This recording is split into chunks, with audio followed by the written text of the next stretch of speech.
This is Dennis Peacock with another edition of the Transform.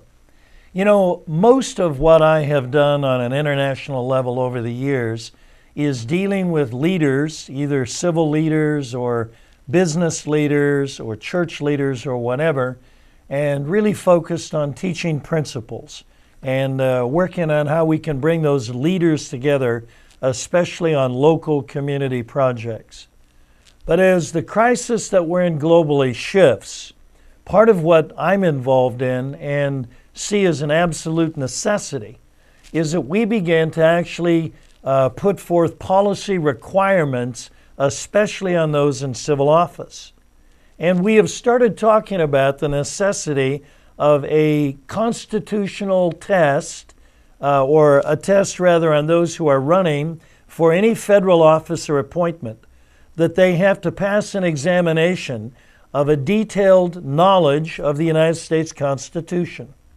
It is absolute insanity that we have legislators, whether it's the House or the Senate, whether it's appointees of the President or the long list of the thousands of people working on a federal government level, who are handling policy all the time, and it's quite clear that they have no real clear awareness and understanding of the basic principles of the Founding Fathers as manifest in the Constitution, let alone the Declaration of Independence.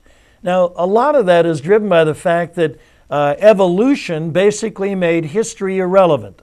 Oh, I know a lot of people would never say that, but history has disappeared from high school studies, it's disappeared from civics, it's disappeared on a college level, and everybody knows that if you don't know anything about history, and certainly the formation of a nation or the founding documents, they become irrelevant. And by the way, evolution, and I'm not going to get into that battle, evolution basically says that whoever is alive now is superior by virtue of survival of the fittest. In other words, the gene pool is increasing in intelligence if you in fact believe evolution.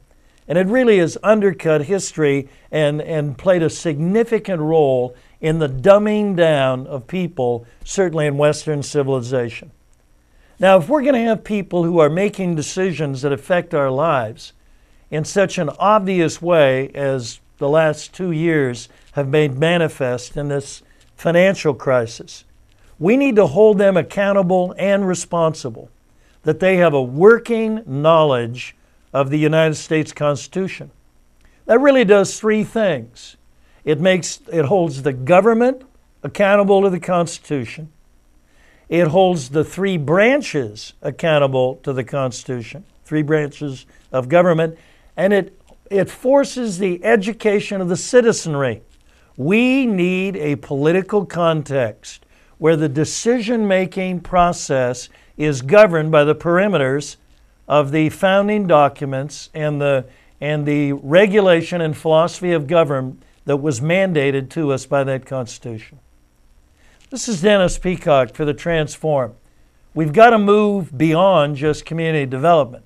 We've got to begin holding people and parties accountable so that we know the decisions are aligned with what we the people actually say we the people are going to be governed by.